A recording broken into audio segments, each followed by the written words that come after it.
Hello everyone. Today we're going to discuss the difference between the labor voucher and the money and their currency in the debunking anti-communist. This is in response to one of our followers. He wants to know exactly what's the difference between the money, actual money, and the labor voucher. With that, I'll leave the subject to my grandson, Tristan. Go ahead, Tristan. All right, thank you. So as my grandfather said, we're doing a response to a viewer. They wanted to know what the difference was specifically between labor vouchers and money. Now I'm going to use kind of a real world example for this because I know in the video I kind of used like an abstract theoretical explanation. So I'm going to try to, explain it using real world terms and situations.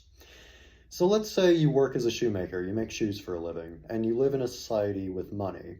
Now, what you do with your shoes, with your completed product, is you sell it for a price that you think is reasonable, and people give you money for it. Now, let's say you price your shoes at $60, and somebody gives you $60 for your shoes.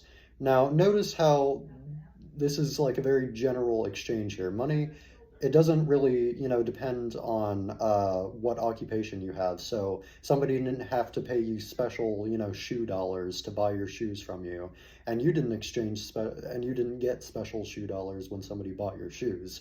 They just gave you like, general $60. Now, that's kind of like what money is, right?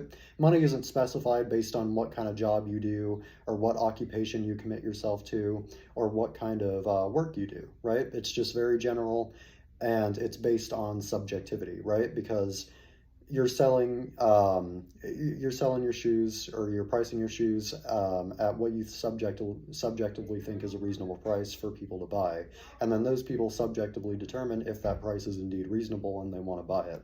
So then they exchange that subjective value, they assign a subjective value to your shoes, and then they buy them for that subjective value in the form of general currency, which is dollars or money. Now, labor vouchers are kind of the opposite. They rely on objectivity.